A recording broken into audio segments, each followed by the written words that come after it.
দেখো আমাদের কোফতা একদম রেডি। প্রথমেই কাঁচা কলাগুলোকে সেদ্ধ করে নেওয়া হলো। জিরে, শুকনো লঙ্কা, কাঁচা লঙ্কা, গোটা গরম মশলা এগুলো পেস্ট করে নিতে হবে। এই যে দেখো আমাদের পেস্ট করা হয়ে গেল। বলো, কাঁচা কলা সেদ্ধ করা হয়ে গেছে, এখন খোসা ছাড়িয়ে মেখে নেব। দেখো তারপরে আমরা এটা ম্যাশ করে নিচ্ছি। তো দেখো এটা আমাদের ম্যাশ করা হয়ে গেছে। তারপর দেখো আমরা আটা অ্যাড করে দিচ্ছি। আমার বাড়িতে বেসন ছিল না বলে আমাকে আটা দিতে হলো। তোমরা চাইলে বেসন দিয়ে ইউজ করতে পারো, বেসন দিয়ে করবে, আমি প্রেফার করবো তোমরা বেসন দিয়ে ইউজ করো। তারপরেই আমি একে একে লবণ, লঙ্কা গুঁড়ো এবং হলুদের গুঁড়ো মিশিয়ে নেব। তো দেখো আমরা এখানে ফরচুনের সর্ষের তেলটা ইউজ করছি, তোমরাও এটা ইউজ করতে পারো। তারপরে কড়াইয়ে আমরা তেল দিচ্ছি, তোমরা পরিমাণ মতো তেল দিয়ে দিও। দেখো আমরা কোফতা বানিয়ে নিয়েছি, এখন আমরা গরম তেলে এটা ভেজে নেব। চলো দেখো।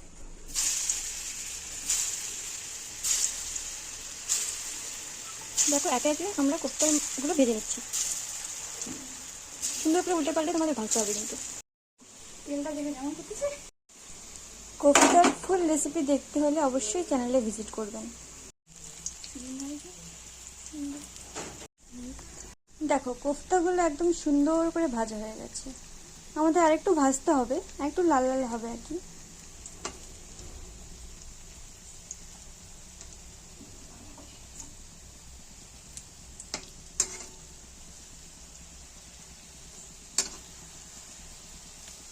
কোফতাগুলো একদম সুন্দর করে ভাজা হয়ে গেছে, এখন আমরা তুলে নেব।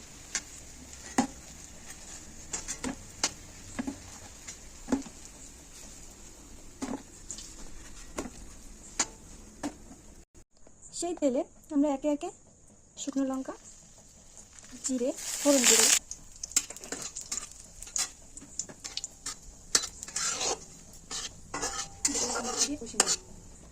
আগে থেকে পেস্ট করে রাখা মশলা দিয়ে কষিয়ে নেব।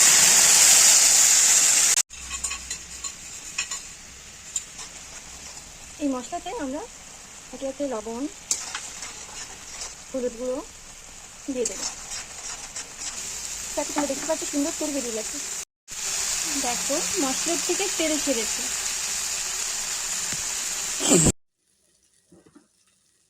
দেখো মশলা থেকে তেল ছেড়েছে, বুঝে নিতে হবে যে মশলাটি কষানো হয়ে গেছে। এবার আমরা গরম জল দেব। গরম জলই দেবে কিন্তু তোমরা, ঠান্ডা জল দেবে না।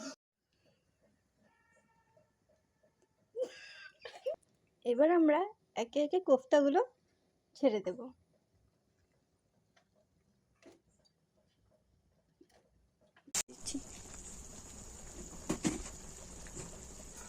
তো দেখো আমাদের কোফতা রেডি, এবং শেষে আমরা ঘি ছড়িয়ে দেবো, ব্যাস তারপরে আমরা সার্ভ করবো। তোমরা এটা রুটি বা পরোটার সাথে সার্ভ করতে পারো। দেখো আমাদের কোফতা একদম রেডি।